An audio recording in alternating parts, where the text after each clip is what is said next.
Oye, pues ha estado caldeadito este primer bloque del programa. ¿Queréis seguir hablando? ¿Queréis decir? Tú estás comentando antes de irnos algo, Pedro. Sí, no, yo antes de seguir con esto, que me parece muy bien y que tenemos que seguir con esto, pero a mí me gustaría hoy decir que hay dos temas importantes que nos afectan mucho a todos, que nos van a afectar más en el futuro y que han sido las dos grandes noticias del día. El bosón de Higgs. El bosón de Higgs. Que aquí saldrá algún besón, pero eso es muy andaluz. Y luego está la recuperación del códice calistino, ¿no? Por una parte, se abren unas expectativas nuevas, infinitamente nuevas, para la física. Si tuviéramos tiempo, nos podríamos dedicar algo a eso. Y se produce la posibilidad de unificación por primera vez entre la teoría einsteiniana y la teoría cuántica, lo cual va a ser más magnífico para las próximas generaciones a niveles técnicos. Que no lo veremos tú y yo. Yo creo que no, que eso tardará. Y el otro del códice calistino, hombre, la primera guía de viaje del siglo XII se ha... O sea, la guía Kamsa. La guía Kamsa del Camino de Santiago. Sí, por llamarlo así. La guía Kamsa del Camino de Santiago. Estaban los cánticos, la ruta, los pueblos por los que se pasaba.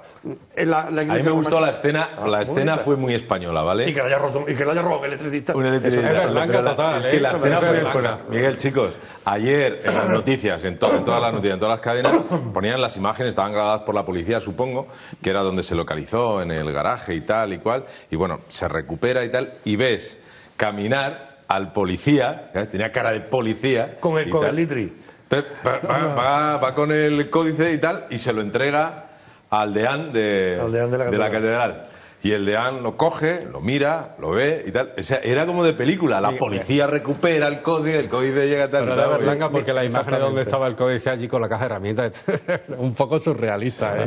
Miguel ha dado el clavo, ¿eh? Es de película absolutamente. No solo Berlanga, del códice, el seguimos hablando de los Eres. Es berlanguiano. También tiene mucho de Berlanga. Pero bueno, está recuperado. Está recuperado un año después, pero en fin, está recuperado. Sin colaboración. Hoy se ha cumplido el año de la Sin colaboración de los detenidos.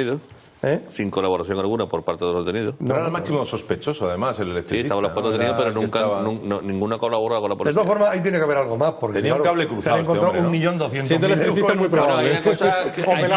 Hay una cosa que sí venía en el periódico, que iba a misa todos los días, pero desde que desapareció el códice, no comulgaba. Y fiesta de guardar. Porque estaba en pecado. O sea, que él mismo se estaba delatando. No comulgaba. Pero el hecho de que lo hayan encontrado 1.200.000 euros. Es de Berlanga. Es de Berlanga, total. Agustín, 1.200.000 euros en un cajón del taller o en el taller y en otro sitio indica que algo más tiene que haber aquí. Porque ese dinero, ¿de dónde sale? Si no se ha vendido el códice, si no se ha... Parece todo muy raro. ¿Un anticipo? Algo tiene que haber aquí. Parece todo muy raro. Aparecerá gente y habrá algo más gordo. Igual Pedro iba a hacerlo en coleccionables, como los antiguos fascículos. Berlanga estará en el cielo diciendo, qué buen, hubiese sido qué buen guión, qué buena idea para un guión. Aquí la pregunta es cómo es posible que en la España del siglo XXI se pueda robar un códice de este tipo tranquilamente por el electricista de la catedral. Pero ese tipo, de todos modos, Pedro, de ese tipo de obras de arte, Pedro, ese tipo de obras de arte, tú te mueves por España, por pueblos, entras en catedrales y tal. Hay catedrales que no están vigiladas. Sí, bien. Hay grandes iglesias que no están vigiladas. La de Santiago. Vale, perfecto, sí, de acuerdo. Pero es que hay tal cantidad de obras de arte religiosas en este país. Pues, sinceramente, si tienes que poner a un vigilante jurado con cada una de ellas, te aseguro que nos arruinamos. Eric, el Belga te diría cómo saquea la mitad de las iglesias. A mí me va a perdonar. Yo te digo dos detalles. En Italia no verás nunca nada expuesto, bueno, tanto es así que en Florencia, de hecho, si quieres ver lo que había antiguamente en la iglesia, vas al museo y pasas por caja. Ese es el caso por establecer una corriente de la conciencia latina y de la europea. Sin embargo, yo recuerdo hace unos años en Poitiers, que estaba mi hermano por allí, fuimos a visitarle y tal, y en las iglesias estaban expuestos libros del siglo XV. Y nosotros nos echábamos, pero vamos a ver, expuestos no, al alcance de cualquiera, que decimos, mi hermano me decía... Sin medidas de seguridad y sin vitrinas. Sin absolutamente nada, que nos lo echábamos a la mochila, nos íbamos y Santas Pascuas y Dios nos bendiga. Claro, pues quiero establecer con esto una corriente mediterránea latina en la que sabemos de la picaresca y cómo se funcionan aquí las cosas. Bueno, los franceses vayan haciendo lo que quieran. Son latinos también, ¿eh? Los bueno, el belga ya nos ha comentado muchísimas veces, incluso en artículos que yo lo he visto, la capacidad que hay en España de poder saquear Precisamente porque no hay vigilancia y se rompe una ventana y se accede y sobre todo al sitio. La iglesia en España la importancia que le damos a Oye, que este señor tenía llaves, ¿vale? Que estaba trabajando en la catedral. no era lo No, único. lo habían echado hacía un año. Y no era lo único que había Había robado. hecho copias. Y no era lo único que había robado, se habían encontrado algunas cosillas más. bastantes cosillas Menores, más. Y por lo como visto, tú dices, pero- bueno, no tienen que Sí, pero vamos, que la algunos no- custodia, desde luego, no era la oportuna, dada la dimensión de lo que pero estamos somos, hablando. hay veces que hay que hacer un poquito de crítica, es que somos así. En este país seguramente ahora la Copa de Europa que hemos ganado estará mucho más protegida. Seguro. Y tendrá- y Eso cualquier- seguro. a El una Calistino, copia, sí. que es una copia, no es ni la Copa... No, y real, ahora está en la buena, claro, ¿no? exactamente, ¿no? Estará mucho más protegida que un códice de este, que al menos va a ganar en publicidad, porque, oye, yo sigo con la ignorancia. Vamos, Habrá que ir a algo verlo. que no conocía. Ahora que ir a muchos verlo. tendremos el interés incluso de ir a verlo. Algo que desconocíamos, ¿no? Habrá que amarrarse los machos a ver si van a robar a la Virgen del Rocío un día de esto. Y ya se forma aquí. Bueno, Lo que es idea, hace ¿eh? falta bueno, robo. han Con robado los algunas, ¿eh? con los Han robado almonteños sería algunas vírgenes. complicado. Muchas que imágenes. robar a la Virgen del Rocío. Exactamente. Ha robado muchas imágenes. Con Bueno, los almonteños si os de parece, por medio vamos... sería complicado. Toñito, Que qué con los bien estás. almonteños de por medio sería muy complicado que robarla bien, ¿eh? Eso es imposible. Porque aman a su Virgen por encima de todas las cosas. Hombre, Sí, pero- los almonteños que la Sí, toquen si un hacemos pelo. una analogía con el caso de Santiago Compostela, a lo mejor es uno de los bolleros, uno de los bueyes de Almonte el que roba a la Virgen. Y ya tenemos ya el lío. Vamos a ver, Es una esto, broma, es una esto broma. es de todo, surge de la Haciendo imaginación. Una analogía. Si el Analogía. electricista de la catedral es el que roba el códice Calistino. Es que ya está ¿por qué no? pensando en la segunda película de Berlanga. Exactamente. Bueno, esa la- es una la más Virgen del Almodóvar, Rocío, fíjate lo que sí. te digo. Sí. Hablando de vírgenes es Almodóvar. Lo de la Virgen de Rocío sería en Jaros más. Sería ya de Fellini. Fellini. Pasolini, al final terminamos en Pasolini, ya lo verás. Al final terminamos en Pasolini. Cristo. Seguro. La pasión, según San Mateo. Vamos sí, ya vamos. Ayer no saliste, sí. Pero bueno, no pasa nada. Venga, ¿estás preparada ya? Venga, date. Sí, retócate. Ahora, fenomenal. La actualidad ya con Almudena. Almudena, buenas tardes, guapísima, ¿cómo estás?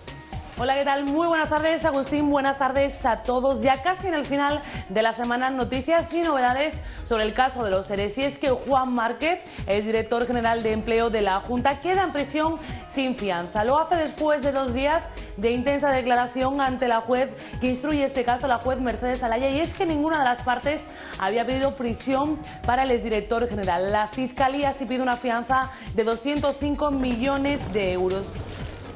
La juez concluye tras 2 días de las 90 preguntas para el alto cargo. Márquez reconocía que otorgó un ERE a una empresa para pagar nóminas. En contra de todo pronóstico, el exdirector general de la Junta quedó ayer en libertad con cargos tras 2 días de interrogatorio, aunque la juez de instrucción número 6 le imputa 4 presuntos delitos continuados de prevaricación, falsedad documental oficial, malversación y omisión del deber de perseguir delitos, tras conceder, según la juez, 154 millones de euros en ayudas, a pesar de la existencia de informes que cuestionaban la legalidad del sistema ideado para conceder estas ayudas. Aunque la juez no se pronunció sobre las peticiones de las partes, ni el fiscal ni la Junta solicitaron el ingreso en prisión. La libertad de este alto cargo rompe la línea mantenida hasta ahora por la juez, que mantiene encarcelado al exconsejero de Empleo Antonio Fernández, al exdirector general de Trabajo Javier Guerrero y también a su chofer. Hablamos también de la situación económica y financiera de la Junta de Andalucía, y es que ya sabemos que no atraviesa precisamente por su mejor momento. Ahora el sector del ladrillo, el que se pone en pie de guerra y hace entrega de una documentación para dar a conocer que le deben más de 60 millones de euros por obras ya finalizadas. La patronal no descarta llevar las reclamaciones a los juzgados y un centenar de expedientes afectados, algunos con más de 3 años. CEACOP presentaba una reclamación conjunta ante la Junta para pedir el abono de estos 60 millones de euros correspondientes a más de 100 expedientes de obras finalizadas que se han quedado fuera del plan de pago a proveedores puesto en marcha por el Gobierno. La gerente de CEACOP, Ana Chocano, aseguraba que no se han podido acoger al plan de pago empresas con facturas que podrían sumar hasta 800 millones correspondientes a trabajos ejecutados, pero sin que la Junta haya finalizado su procedimiento de facturación. En numerosas ocasiones hemos hablado de la situación de la sanidad en Andalucía, del recorte que se aplicará en sanidad y cómo afectará a los usuarios. También conocemos que los centros de salud de este verano se quedarán sin pediatras. Además, las sustituciones no se van a realizar durante esta época estival. Los pediatras serán los que más sufran los recortes en el ámbito sanitario de cara al verano. Al cierre de la mayoría de los centros de atención primaria se suma la ausencia de pediatras en esa franja horaria. Las reacciones no se han hecho esperar y desde el Sindicato Médico de Sevilla califican esta decisión de auténtica barbaridad y de las consecuencias que se pueden derivar, como la saturación de las urgencias de los centros hospitalarios, sobre todo los infantiles. Denuncia la falta de contrataciones que se va a realizar de cara a estos meses estivales en atención primaria. De esta forma, estima que solo se cubrirán 1 de cada 5 médicos de familia. En total, y según datos de los sindicatos, se realizarán 94 contrataciones de médicos y 40 de enfermería. Una cifra que deja entrever que solo se van a cubrir entre un 20 y un 25% de las sustituciones, una cifra que está muy por debajo de la de otros años, que han rondado el 60%. Pues compañeros, los temas que proponemos desde la redacción, temas variados, el caso de los expedientes de regulación de empleo, sanidad y las deudas de la Junta de Andalucía. Recordar, como cada día, a nuestros telespectadores que nos pueden seguir y participar a través de las redes sociales. Estamos en Facebook y también estamos en Twitter. Si lo prefieren, tienen un correo electrónico, metropolitantevandalucía@gmail.com, y también hay abierto una línea de teléfono para dejarnos sus comentarios que serán emitidos durante el programa. Vuelvo a dar paso al plató para que el programa siga y nuestros contertulios nos den su opinión sobre estos asuntos. Esos asuntos y los que quieran también. Me voy atrás que me quemo. Gracias, Almudena. Gracias. Como siempre, perfecto tu trabajo. Pero antes de hablar de estos temas, Antonio Barreda tiene uno entre manos. Sí, uno que me parece que es muy grave, que es que la Junta de Andalucía debe más de 35 millones de euros a la Confederación Andaluza de Organizaciones en favor de las personas con discapacidad intelectual, FEAPS, que es una ONG que aglutina a 140 entidades. Aglutina a unas 65.000 familias y atiende directamente a 20.000 personas en más de 540 centros de atención en toda la comunidad autónoma. ¿Cuánto has dicho? ¿Cuántos millones, Antonio? 35 millones de euros. Madre de Dios. Eso significa que hay gente que no cobra, hay centros que van a estar abocados a cierre, hay gente que no cobra desde marzo las nóminas, no cobra ni marzo, ni abril, ni mayo, ni junio, ni la paga extra. Valdera ya ha salido diciendo que cuando haya tesorería se pagará. Es un poco el Valdera torero, ¿no?, que estamos viendo ahora con la Junta. Pero me parece muy grave una situación en que le están atendiendo a personas precisamente que más lo necesitan, que son discapacitados intelectuales. En esta situación nos encontramos con que Andalucía, estos 540 centros lo van a tener muy mal para continuar en estos meses de verano y muchos de ellos van a estar abocados al cierre. Luego la Junta de Andalucía, que se hace valer de la ley de la dependencia, de que son los máximos garantes de los servicios sociales, demuestra una vez más que todo es una gigantesca burbuja, que es una gigantesca mentira y que está dejando abandonada a su suerte.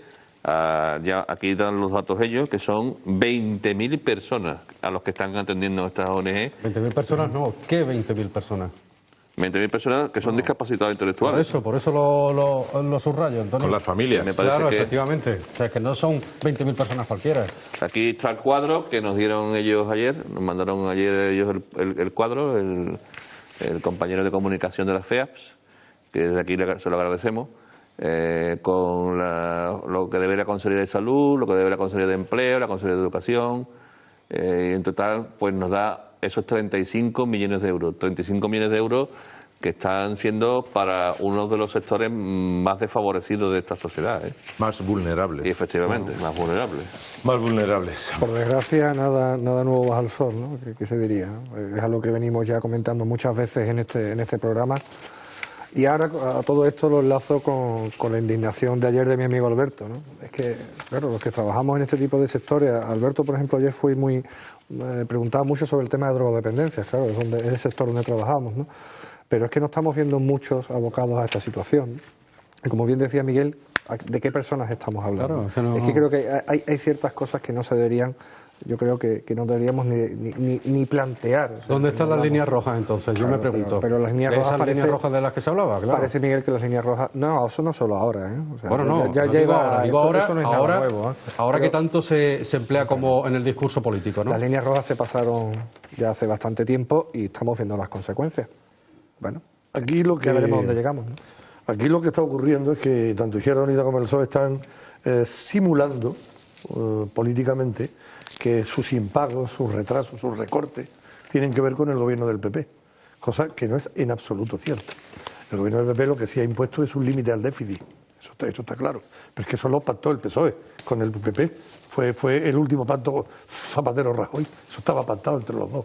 El problema es que aquí se están haciendo recortes en unas cosas y no en otras, y eso sí es decisión del gobierno PSOE-Izquierda Unida, que es lo que tiene soliviantada a gran parte de la base de Izquierda Unida, lo que ha indignado a Julio Anguita y lo que indigna a Luis Carlos Rejón. Que aquí se están comparando churras con merinas, se meten todas en el corral para que nadie sepa de qué va esto. No, aquí también, por ejemplo, además de lo que ha dicho Antonio, la Junta de Andalucía no le paga tampoco a los proveedores de los colegios públicos ni a los proveedores de los colegios privados. 50 millones debe. 15 millones más de lo que ha dicho Antonio. Le debe 60 millones a los constructores. Están suspendiendo las consultas en los hospitales. La decisión de recortar en este tipo de asuntos socialmente relevantes es una decisión del gobierno PSOE e Izquierda Unida. Podrían haber recortado en muchas otras cosas. Podrían haber cerrado una jarta de empresas públicas y de fundaciones que no sirven absolutamente para nada. Cantidad de organismos que no sirven para nada. Podían incluso acabar con Canal Sur. Podían incluso. ¿Por qué? Estamos allí televisiones privadas. Porque sacan cargo las privadas y nos ahorraríamos un dinero. No. Aquí se ha decidido mantener el kiosco políticamente rentable, aunque fuera a costo de que socialmente fuera el costo muchísimo mayor. Y esto es lo que hay. Y eso es su pecado Pedro, dos social. datos que son letales. Por un lado, un capítulo 4 que tiene 11.000 millones de euros para sus asociaciones. Que no han recortado ahí ni un solo euro. Que estamos hablando de 11.000 millones de euros para las asociaciones afines al gobierno y a la Junta. Y por otro lado, otro capítulo que a mí me parece que es fortísimo, como es que datos como que la Agencia Andaluza de Cooperación Internacional repartió a diestro y siniestro justo antes de las elecciones. Y un dato importante, que ni a UGT ni a Comisiones Obreras se le olvida el gobierno darle las subvenciones a tiempo como a esta pobre gente que están ahora mismo en una situación límite, y además estamos hablando de trabajadores que cobran 600, 900 euros, que no son trabajadores, que son... No son ni mileuristas. Efectivamente. Ayer recuerdo que Ignacio precisamente hacía una defensa de los 1.000 euros de los trabajadores de la Junta de Andalucía, ¿no? Mientras yo veía el programa... Es un acuerdo, ¿no?, que han firmado. Y bueno, me parece bien, pero inmediatamente se me venía a la cabeza este tipo de trabajadores, ¿no? Claro. Pero que O sea, es mentira, llegar a los porque 1.000 euros tú es coges algo... el cuadro que la propia Junta ha publicado de la tabla salarial y a los mileuristas le pegan un bocado de un 4 y pico %, luego dejan de ser mileuristas. A mí me gustaría poner una serie de ejemplos donde podía haber recortado y no se ha querido hacer. Por ejemplo, ¿cuántas empresas públicas hay en la Junta de Andalucía? La última vez que lo contamos creo que eran 183, más fundaciones, mancomunidades. 5.000 millones de costos. 5.000 millones. Una mancomunidad, ¿qué dice? Es un conjunto de ayuntamientos que se reúnen para servicios comunes. La mitad son oficinas de colocados del Partido Socialista y de Izquierda Unida, por cierto. Bien. Televisión pública, Canal Sur. Porque no se hace de otra manera, de forma que nos podamos ahorrar por lo menos 100 de los 240 millones que genera. Solo con que en vez de contar con las productoras externas, se contara con personal de la propia casa, estaríamos ahorrando muchísimo dinero. Muchísimo dinero. Bien. 3. ¿Cuántos ayuntamientos hay en Andalucía? 770 ayuntamientos. ¿Son todos menester? ¿Todos menester? ¿Podemos agrupar algunos? En vez de mancomunidades, podemos unir a lo que antes era un ayuntamiento con sus pedanías, podría ser un ayuntamiento colectivo con varios barrios que están un poco lejanos. Podríamos ahorrar muchísimo dinero. ¿Cuántos coches oficiales hay en Andalucía? ¿Cuántos teléfonos móviles? 4. Yo creo que para que movieran 4.500. En España hay 30.000 coches oficiales. 4.500. 38.000 teléfonos móviles. Porque hay que tener 38.000 teléfonos móviles. Y 400 de alta gama. Hombre, en hospitales. No tengo ningún inconveniente hasta que el último mono tenga un teléfono. Ahora, en otras consejerías, yo no acabo de entender por qué una secretaria de segundo fin tiene que tener un teléfono móvil. O un electricista, público, o un fontanero. Funcionarios, empleados públicos, hay 500.000 entre una cosa y otra en Andalucía. Habrá que hacer un esfuerzo. No digo yo que haya que echarlos a la calle, como dicen algunos, pero sí creo que las oposiciones para empleo público se tienen que terminar durante unos pocos de años, hasta que la cifra se reduzca a algo realmente normal. ¿Por qué? Porque estamos viendo una cosa en España que es esta. Tú dices, vamos a ver, tenemos 5.600.000 parados, que son 4 millones de nóminas de desempleo, que es un dinero. 5.600.000 parados. Tenemos 3 millones de empleados públicos y tenemos 8 millones y pico de pensionistas, que suman 17 millones y pico de personas. Y tenemos, entre asalariados, autónomos y empresarios, otros 17 millones.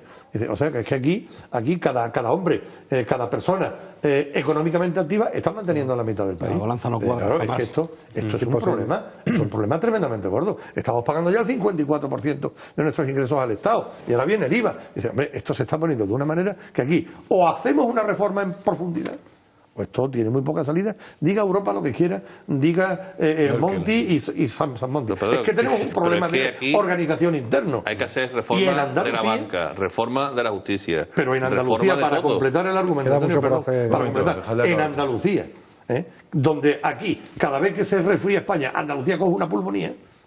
España tiene un poquito de crisis y en Andalucía nos vamos al 33% de parados. Hombre, aquí está claro que hay un modelo que no funciona. Hoy venía el dato. Las pasadas elecciones fueron la ilusión, la esperanza de que algo podía cambiar y que de verdad podíamos alterar esto. Pero es que la esperanza se nos ha ido por el retrete de la historia. Y ahora tenemos otros 4 años más a personas que lo que están haciendo es, en vez de recortar lo importante, cambiar el modelo para que Andalucía funcione en el futuro, lo que estamos haciendo es mantenernos exactamente igual. ¿Qué nos espera? Pues lo que nos espera es esto. Hoy venía un dato en la prensa que era que Andalucía, de toda Europa, era la que más paro generaba y la que más paro tenía. Claro, hombre. Después, la posición de pobreza respecto de Europa, hemos estado viviendo en un país rico o hemos estado viviendo en un país pobre. Yo creo que hemos estado viviendo en un país pobre con ansias de ser rico. Claro. Y ese exceso de riqueza que se ha mal gastado o mal usado, pues ahora lo estamos pagando. Claro. Y lo estamos pagando en gigantescos créditos que tenemos que devolver, en falta de tesorería, ONGs que están abocadas al cierre porque no les llegan las resoluciones y no les llega el dinero. Estamos hablando que estamos entrando en una espiral peligrosísima. Y que hayamos tenido que oír, Antonio, a un expresidente del gobierno de España diciendo, sí, hombre, si yo hubiera hecho las cosas mejor, si hubiera ahorrado más, esto no estaría pasando. Hombre. Y están todo el día acusando al PP. El PP tiene sus defectos, tendrá sus problemas, pero desde luego no es el responsable del desastre que hay en este momento en España. Eso está clarísimo. No, la verdad que han sido las declaraciones en Al Jazeera del expresidente Zapatero. No, me han gustado las declaraciones de Pedro. Pero eso por descontado. Ahora mismo me gustan las declaraciones de Pedro. Pero quiero decir que desmontan muchos mitos de este último tiempo, ¿no? Porque declarar abiertamente que si él personalmente en su gestión hubiese sido más ahorrador, no estaríamos pasando las penurias que pasamos ahora y que vamos a seguir pasando. Es que lo decía él, no lo decimos ¿Cuánto los demás, tiempo ha tirado de la deuda Zapatero? ¿Cuánta deuda ha emitido? ¿Cuánta deuda tenemos que estar devolviendo ahora? Ya no nosotros, sino nuestros propios hijos y nietos. Sí. Gracias a la labor de Zapatero, que ha tirado de deuda para poder pagar nómina, para poder pagar gastos farmacéuticos, para poder... Y todo eso lo tenemos que estar pagando generaciones enteras de españoles. Muchos ya dicen, un compañero me decía ayer, que qué bonito era cuando teníamos el estado de bienestar. No, el estado de bienestar lo hemos tenido. ¿De quién? El problema es que hay que mantener el estado de bienestar conforme a nuestra situación real, las capacidades y a las capacidades que nosotros podíamos tener y podíamos darnos como gobierno y como ciudadanos. Eso siempre me recuerda a mí a un dicho muy andaluz, por lo menos que se dice en Cádiz, que es que faisán para hoy y plumas para mañana. Yo creo que es muy gráfico, es que realmente ha sido así. Entonces, muy bien, hoy estamos nadando en la opulencia, pero es que mañana no tenemos, pero ni para levantarnos, ¿eh? De todas formas, ese camino que estáis comentando, que con el discurso de Pedro yo creo que queda muy evidente, ahí sí tenemos que pedir al PP que ese camino tiene que realizarlo. Hombre, es que no hay otro que lo pueda hacer. Es que no hay otro, pero tiene que empezar a hacerlo ya. Tiene que empezar a hacerlo ya, porque si nos quedamos a media, creo que la problemática puede ser, y ya no tendremos a Zapatero a quien mirar, quiero decir. Queda mucho por hacer y se tienen que poner pronto ya las pilas. Yo por eso siempre defendí, os acordáis que yo defendía la continuidad de Javier Arenas 1 año, 2 años más, para poder, porque es que ahora mismo mientras se instala el liderazgo compartido de uno nuevo que acaba de llegar, que es Juan Ignacio Zoido, por buena persona que sea, por buen gestor que sea, bueno, pero eso tarda en conocerse. A Javier Arenas lo conocía el 96% de los andaluces, a Zoido ni la mitad. Es que hay que recomponer, también está por ver quién va a ser el número 2. Dicen que uno, dicen que otro, ya hay una batalla. Ahora hay que reestructurar el partido entero. El Partido Popular entero tiene que reestructurar. Eso es un tiempo que se va a pagar en coste electoral. Entonces, claro, eso era bueno ahora, y si hubiera elecciones anticipadas ahora, ¿cómo juega el PP? Imagínate, por ejemplo, que mañana hay una crisis ya global, que a algunos de Izquierda Unida, la bilis ya le sube por el cerebelo, y llega un momento que ya se rompe el pacto, venga, elecciones anticipadas. ¿Y quién es? No, tendríamos un PP completamente desorientado. ¿Ves cómo yo no solo soy el ingenuo? No. Ya que saca el tema de la cuestión interna de los partidos políticos, Pedro, yo aprovecho para decir que tanto el Partido Popular, en esa renovación de la que está hablando, como el Partido Socialista en pleno proceso, bueno, el Partido Socialista con responsabilidad de gobierno. Están las delegaciones provinciales sin asignar los delegados, claro, a la espera del resultado de cada uno de los comités provinciales y de lo que resulte de esa guerra fratricida entre la vieja guardia y los griñanistas, ¿no? En Sevilla y Cádiz. Hoy ya salió Borbolla por primera vez, que hace muchísimos años estaba callado. El expresidente Borbolla ha salido ya criticando el Congreso, las decisiones a la búlgara de los congresos, pero lo que está pasando. Más allá de la cuestión de partido, que ellos sabrán lo que hacen, el problema es que nosotros como ciudadanos, con la situación que estamos padeciendo, que se estén preocupando de la gestión interna del partido y no de las preocupaciones que hoy hay que atender. Dejadme hacer la última pausa del programa, ¿de acuerdo? Volvemos y regresamos, y tenemos varios temas que comentar, que nos ha puesto sobre la mesa Almudena. Volvemos enseguida, hasta ahora mismo.